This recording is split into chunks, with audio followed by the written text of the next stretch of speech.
Chapter 15. What is not deserved. Andou stood still as she could, tears forming in her eyes as Oshida approached slowly. Andou, so you decide to show yourself again. And what do you plan to do this time? Burn our tanks?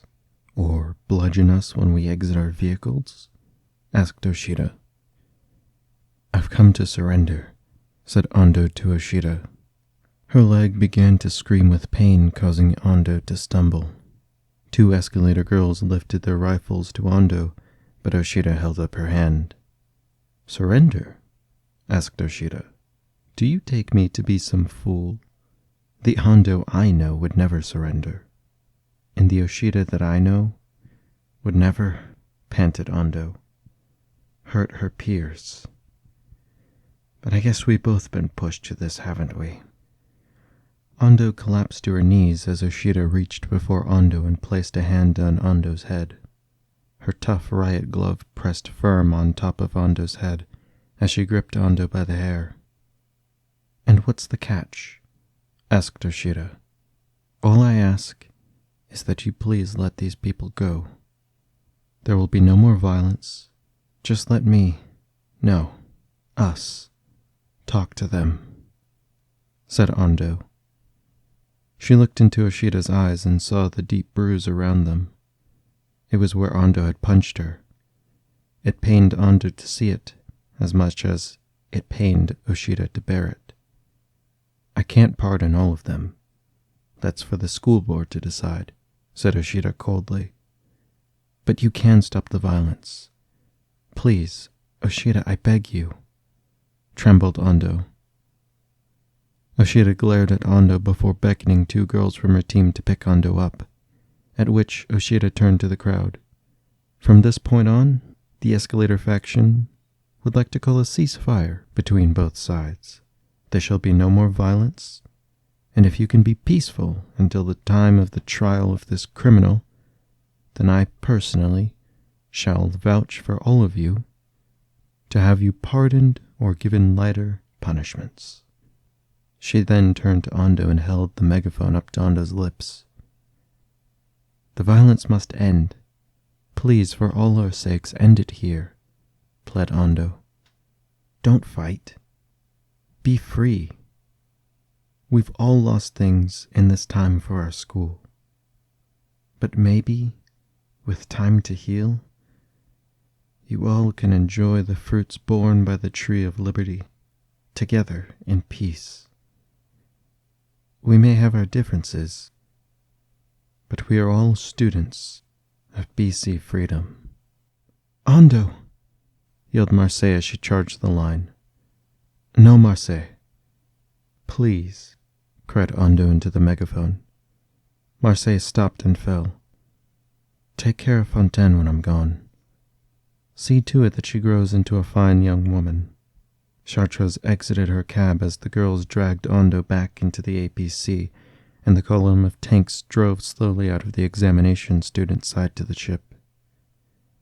Across the ship, Escalator tanks and forces pulled back, explaining themselves to the examination students via their own megaphones. The girls stood still in the streets of the examination side to the school, unsure of what to do next. J'ai perdu mon ami, son love mérité. Andou stopped as she sang. She shook her head and looked up to Oshida, the only other person sitting in the back with her. No, I deserved it, didn't I?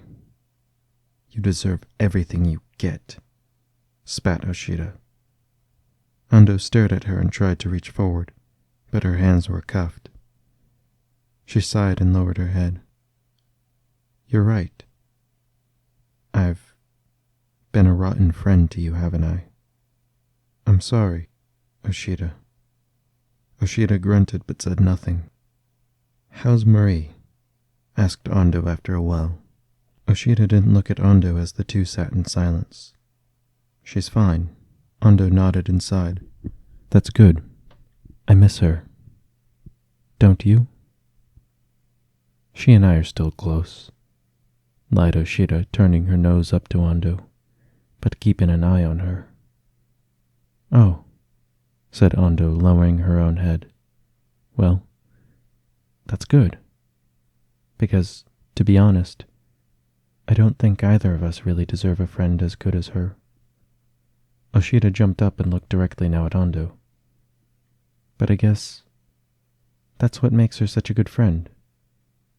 She treats us well, regardless of what we deserve." The girls sat in silence for a while, Oshida turning away from Andou until the van carrying Andou stopped.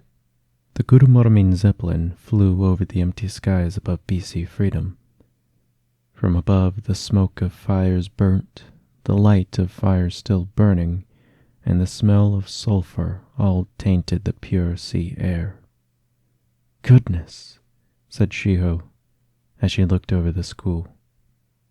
"All of this, and for what?" Ma asked herself. "Are you certain this was the doing of those three?" asked Shiho. "Those BC Freedom girls, they always seemed so poorly mannered and quarrelsome." "Indeed they are, Mother, but this is something that I've never seen before. I spoke with the head tank commander on board the ship. She tells me that this all started when my underclass joined their ranks, but they were never meant to join ranks with these girls merely to serve under them.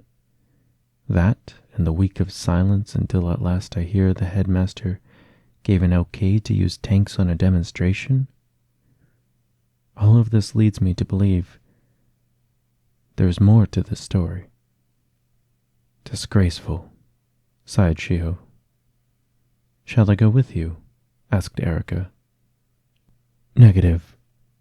I'd like for you to keep watch on the three once detained, and ready them for transport back to Kuromorimine," replied Maho. Erica nodded, taking solace in the fact that she was in charge of the extradition, so that she could personally discipline the girls. "I take it I can leave all that to you two girls," stated Shiho. "Yes, Mother, indeed. And it would seem that the boards are here. That is their helicopter over that way, is it not?" asked Maho, pointing to the aircraft landing in the field of the school ship. The group landed on board the ship's Escalator side and disembarked. Maho looked around. The scenery was pristine here, but on the other end of the ship, one might have thought that the ship was themed off of some sort of slums. "You find out from administration where the three are. I wish to meet personally with the ship's commander," said Maho to some of the other Kuromorimine girls. "Call me when you find them." Maho picked up her phone and called Marie. "Marie." "Yes, I'm on board." "Where are you?" asked Maho. "What? I'm on my way there now," said Maho as she hung up. In her cell, Andou lay still. The Escalator side of the ship certainly gave better treatment. Her leg was recast and she was given better medication for the pain. She stared up at the ceiling of the empty concrete cell. "Visitor," said one of the guards before opening the door. Andou looked up and saw Marie. Upon meeting Marie's green eyes, Andou smiled until she noticed another girl behind Marie. It was none other than Maho Nishizumi.